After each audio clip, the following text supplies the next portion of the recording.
Guys, nagluto ulit ako ng maruya siguro ang tawag nila dyan kasi ganito ang ginawa ko siya.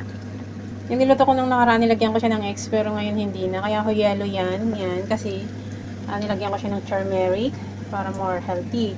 And you know, guys, bawal manghusga ng panlabas na kaanyuan ng isang bagay. Alam niyo ba guys, bumili si sir ng anim na ganito.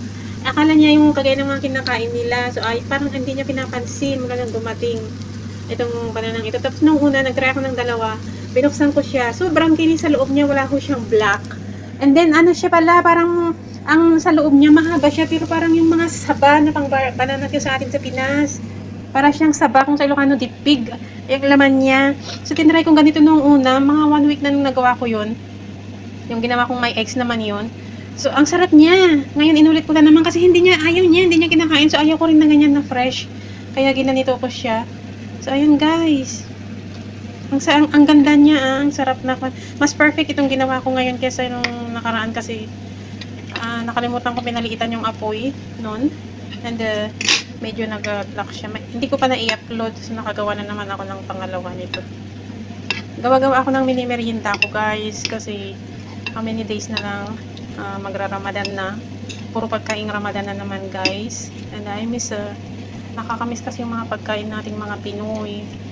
So hindi ako naglagay ng sugar. Hindi ako gumagamit ng sugar dito, honey yung nilagay ko. So ayan, na ganyan na naman siya. Ganito yung yung unang ginawa ko ng kwan. Mabilis siya magganyan siya. Akala mo lang sunog pero hindi kasi may honey po siya. So i-transfer ko yung kwan. Ngayon hindi ako naglagay ng itlog. Mas crunchy yung pag may itlog pala. Kasi 4 po nang nilagay kong itlog sa sardinas ko kanina. So ayan na guys, nailipat ko na. Perfect yung pagluto ko this second time. May dalawa pa dyan. Pag ayaw pa yan niya sir, antayin ko muna mag 3 days ulit. Ang ganda niya yan sa loob, hindi po yan sira. So ayan. Merienda na lang pag may time. May natira pa kasi akong ulam kanina na sardinas na may itlog at saka may brown na miswa. So ikain ko dito. Ayaw kong mag-drinks and ayaw kong mag-coffee. Meron akong tea lemon doon. Yeah, malapit na. So ayan, meron pa pala akong drinks na ginawa ko kahapon. Strawberry and blueberries po yan. Ayan, natira ko yan. Nilagay ko lang sa ref. Tingnan ko nga muna kung okay. Kasi hindi ko na inilagay sa freezer kahapon. Sa ref na lang. Smoothie. Okay pa siya. Maasim kasi ang blueberry. Pero mas okay na yan kaysa sa drinks. Ayan guys. Luto-luto rin kayo pag may time. Yung mga ganito guys na parang para siya saba. Masarap siya guys. I will show you. Napulot pa yung matatay na anak na. Wala pang hindi mainit dun. Mainit eh.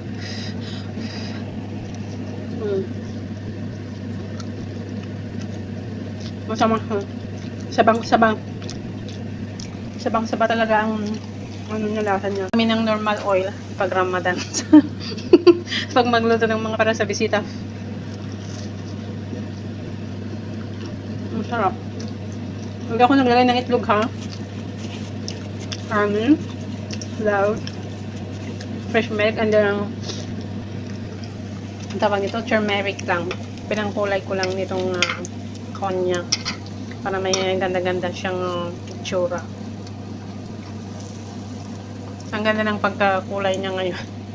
Ang sarap din ng ginawa ko nung I think 3 days din 3 days ago na sabi ko mag-breakfast lang ako ng rice ngayon na pagkadami-dami pero ang lunch ko and dinner na is ganito na siya with my leftover na ulam kasi pag mga sardinas so ayaw ko nang itutuloy pa bukas.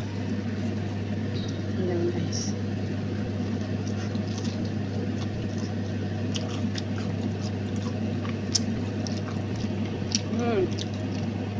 So ayan yung natira akong ginisang sardinas with brown na miswa and then eggs. Alam nyo ba kung bakit hindi na ako naglagay ng eggs din kasi pag may itlog yung nilagay ko dyan tapos almusal ko lang yan kanina ng umaga so sabi ko ikain ko na dyan Siyempre, ayaw ko naman ng sumobra sa 3 itlog, no? Yan, merinda na tayo mga kananay hanggang sa dinner ko na to. Mag-ingat kayong lahat. So, ayan, huwag niyong husgaan ang panlabas na kutis. Hi guys, nagprito ako ng merienda ko. Saging po yan na yung alaga ko. Nag-order ng online na groceries. Tapos, yung kadalasang kinakain kasi nila dito is yung dilaw na mahaba. Parang tumok yung tawag sa amin ng mga Kailokanuhan. So, iba yung dumating. Parang yung mahaba siya na parang sa Ilocano, sa Ilocano dipig, or yung, kahit sa mga Tagalog ba guys, yung ginagawang banana cue yung dumating, pero yung mahaba. So, sabi ko, aba, ito yung para sa akin. Sabi ko guys. So, ayan. Okay siya. Parang, ano lang siya, yung pang banana cue, saba. Parang yung saba lang siya, pero pahaba siya. Olive oil po yan pinang-ano ko para medyo makaiwas naman tayo ng oily. Alga pa rin din naman naman. Liniitan ko na lang talaga ang naglagay ng flour para hindi siya maka-absorb masyado ng mantika. At saka ang nilagay ko dyan is 1 egg, konting milk na fresh, and then honey po yung pinang-ano ko dyan. Maliit lang yung apoy para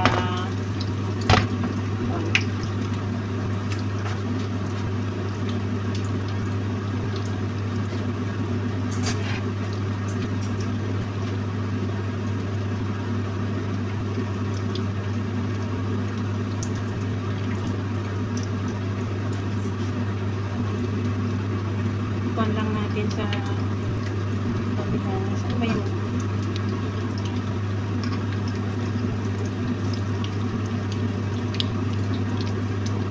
ibabaw nag-lock. Actually, perfect pa naman yun. Okay, so hindi pa naman yan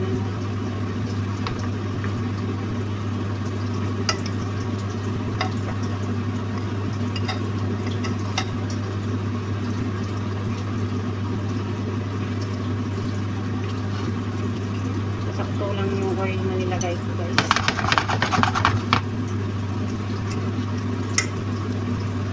Fire. Ayan.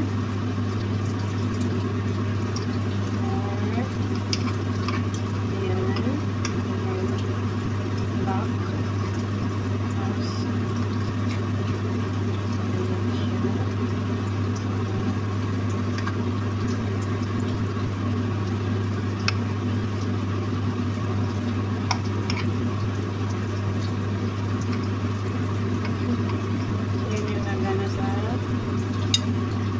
Ready na. Ngayon, mag-merienda na. Ganyan lang po guys. Wala nang kuwan. Banana po yan.